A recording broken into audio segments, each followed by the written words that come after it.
అయితే ప్రధానంగా BJP, Congress, BRS కాదులే కానీ ఈసారి వినూత్నంగా మరొక కొత్త పార్టీ కూడా సార్వత్రిక ఎన్నికల్లో పోటీ చేయబోతా ఉంది. దాదాపుగా ఉన్నత ఉద్యోగాన్ని వదులుకొని ప్రభుత్వ ఉద్యోగాన్ని సైతం వదులుకొని సమాజ సేవే లక్ష్యంగా, సమాజంలో మంచి చేయాలనేటువంటి స్థాపన లక్ష్యంగా ఉన్నతమైనటువంటి పోలీసు ఉద్యోగాన్ని కూడా వదులుకొని రాజకీయాలకు వచ్చాడు నా ఎదురుగా ఉన్నటువంటి ఒక నాయకుడు. ఏంటి ఆయన ఉన్నటువంటి పార్టీ ఏంటి అని ఒకసారి మనం ఆలోచన చేసినట్లయితే కనుక పీపుల్స్ ప్రొటెక్షన్ పార్టీతో నా ముందున్నారు సదానంద రెడ్డి గారు.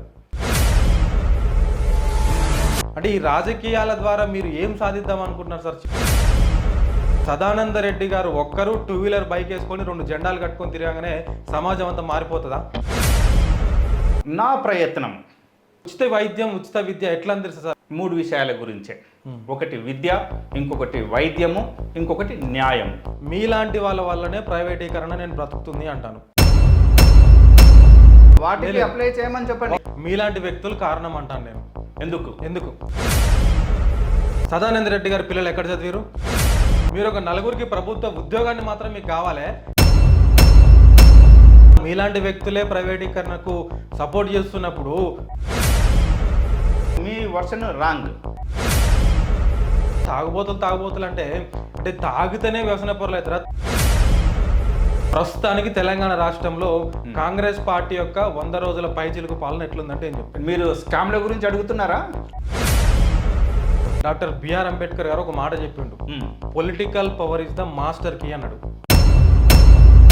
నన్ను మాట్లాడండి, political power is the master key అన్నారు. అవును. అన్నప్పుడు ఒక పోలీస్ అధికారి పొలిటికల్కే రాబట్టే, వ్యాపారి పొలిటికల్కే రాబట్టే, సినిమా ఓడు పొలిటికల్కే రాబట్టే, ఇంకే రంగంలో ఉన్నటువంటి అందరూ కూడా పొలిటికల్ పార్టీలకు వస్తున్నారు, పొలిటికల్ పార్టీలో ఉన్నటువంటి అధికారాన్ని అనుభవిస్తున్నారు. కానీ అంబేద్కర్ వాళ్ళకు వద్దు. రాజ్యాంగం కావాలి కానీ రాజ్యాంగం రాసిన అంబేద్కర్ వాళ్ళకు వద్దు. అంబేద్కర్ సిద్ధాంతాలు కావాలి కానీ అంబేద్కర్ వాళ్ళకు వద్దు. ఈవెన్ పీపుల్ ప్రొటెక్షన్ పార్టీ కూడా అదే కావాలని నేను అంటున్నా.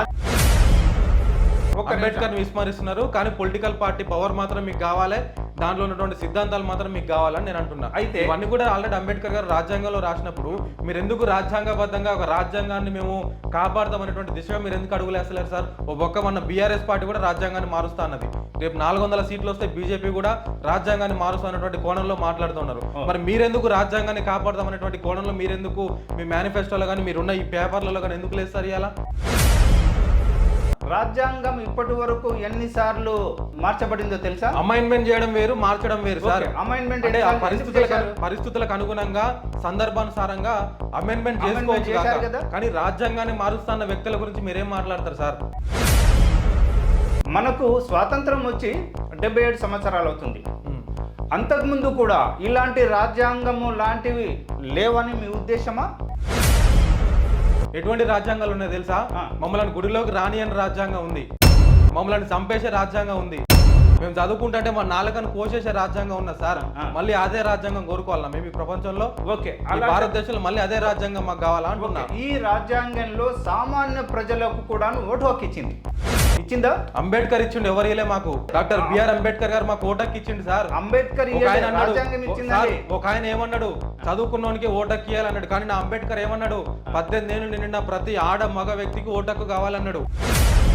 సామాన్య ప్రజల యొక్క బాధ్యత ఏంటి? డబ్బులు తీసుకోవడమా? వాళ్ళకి బాధ్యత ఏంటి? తీసుకోకూడదు. రాజకీయ నాయకుడు యొక్క బాధ్యత డబ్బులు ఇవ్వడమా? సామాన్య ప్రజలు అవి ఇస్తేనే మేము ఓటేస్తాము. ఇప్పుడు మీరు చూస్తున్నారో చూడటం లేదు, కొన్ని విలేజ్లలో మాకు డబ్బులు ఇవ్వలేదు కాబట్టి మేము ఓటు వేయము అని ధర్నాలు, రాస్తారోకోలు చేస్తున్నారండి. కానీ ఫస్ట్ డబ్బులు ఇచ్చేవాడు లేనప్పుడు తీసుకునేవాడు ఎక్కడి నుంచి ఉంటాడు సార్? మరి ధర్నాలు, రాస్తారోకోలు ఎక్కడి నుంచి వచ్చాయి?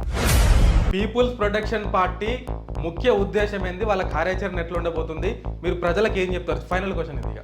అంటే ఎక్కడ ఈ సమాజంలో ఎక్కడ ఈ 3 రంగాలకు ప్రైవేట్, కార్పొరేట్తో సంబంధం ఉండకూడదు. డబ్బుకు ఈ 3 రంగాలను దూరం చేయాలి.